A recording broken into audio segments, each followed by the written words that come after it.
आज की इस वीडियो के अंदर पाक पैगम्बर सल्लल्लाहु अलैहि वसल्लम की अज़ीम और प्यारी नसीहतों के बारे में बयान करने लगा हूँ।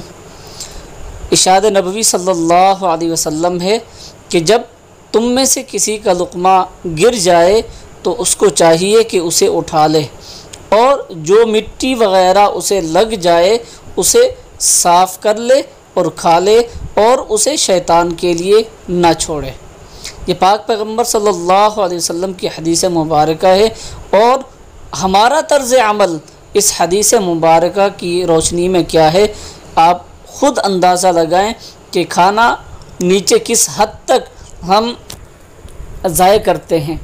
और अगर कोई शख्स कह दे तो क्या कहते हैं कि सामने वाले क्या कहेंगे कि इसको खाना मिलता ही नहीं है। एक तरफ पाक सल्लल्लाहु अलैहि वसल्लम की प्यारी नसीहत और प्यारी हदीस मुबारक है और दूसरी तरफ हमारा स्टेटस है। हम अपना स्टेटस जगाने के लिए, फ़ख्र दिखाने के लिए हम पाक पैगम्बर सल्लल्लाहु अलैहि वसल्लम की इस मुबारक हदीस को छोड़ जो देते हैं और इस पर अमल नहीं करते।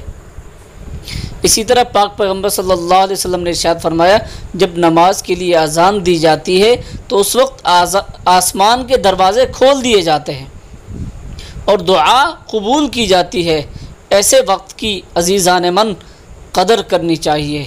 मुस्नद अबी दाऊद शरीफ की हदीस है कि जब नमाज के लिए अज़ान दी जाए तो उस वक्त आसमान के दरवाज़े खोल दिए जाते हैं और दुआ कबूल की जाती है। तो आज हम सोचें कि ऐसे वक्त में हम क्या कुछ कर रहे होते हैं, आया हमने दुआएं की या नहीं की। इसी तरह एक और हदीस शरीफ है, आप सल्लल्लाहु अलैहि वसल्लम ने फरमाया, जो आदमी मस्जिद की तरफ जमात से फ़र्ज़ पढ़ने के लिए निकलता है तो उसका सवाब हज के बराबर है और जो नफली नमाज के लिए निकलता है तो उसे उम्रा का सवाब मिलता है। अल-मुअजमुल कबीर लित्तबरानी की हदीस शरीफ है। इसी तरह एक और हदीस शरीफ है, पाक पैगम्बर सल्लल्लाहु अलैहि वसल्लम ने फरमाया, ऐ लोगो अल्लाह से डरो, रिज़्क़ के कमाने में उम्दगी से काम लो, यानी हिर्स व लालच और हराम व मशकूक में पड़े बग़ैर सिर्फ़ रिज़्क़ हलाल हासिल करो।